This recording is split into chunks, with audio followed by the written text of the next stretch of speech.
Yes, you are correct that the Mauryan, Kushan, Gupta, Chola, and Maratha Empire were not truly united India.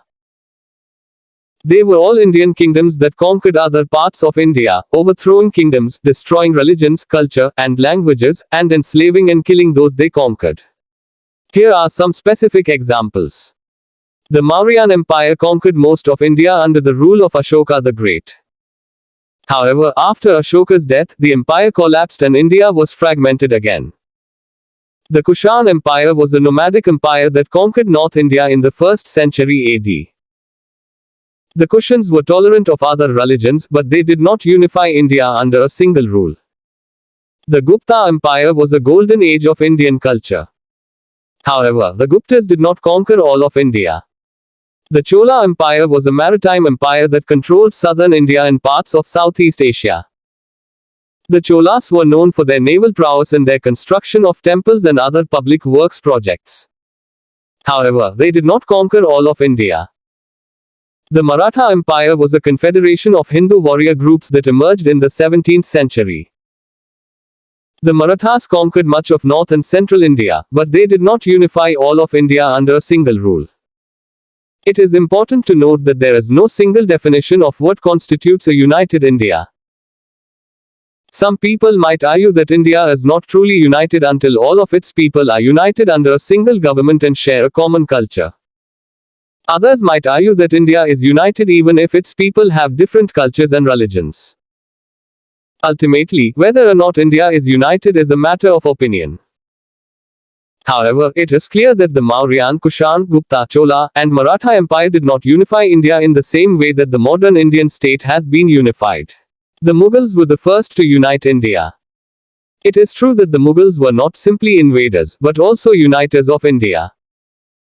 They were tolerant of other religions and cultures, and they allowed other kingdoms to survive.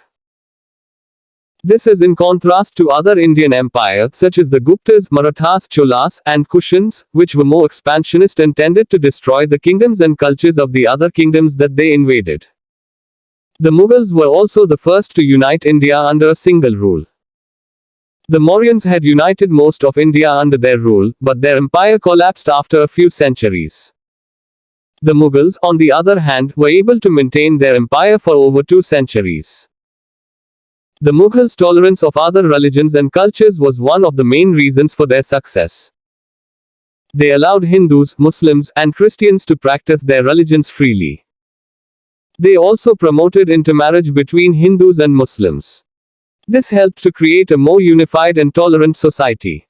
The Mughals also promoted the arts and sciences. They built many beautiful mosques, tombs, and palaces.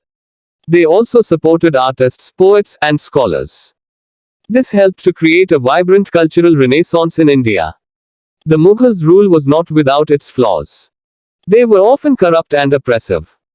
However, they did play a major role in unifying India and promoting a more tolerant and inclusive society. Here are some specific examples of how the Mughals were uniters of India. They allowed Hindus to hold high positions in their government and military. They built mosques and temples side by side. They translated the Hindu epic Ramayana into Persian. They celebrated both Hindu and Muslim festivals. They promoted intermarriage between Hindus and Muslims. The Mughals' tolerance of other religions and cultures was one of the main reasons for their success. It helped to create a more unified and tolerant society. The Mughals also promoted the arts and sciences, which helped to create a vibrant cultural renaissance in India. The Mughals' rule was not without its flaws, but they did play a major role in unifying India and promoting a more tolerant and inclusive society. It is important to note that there are different perspectives on the Mughals' role in India. Some historians argue that the Mughals were primarily conquerors and invaders, while others argue that they were also important contributors to Indian culture and society.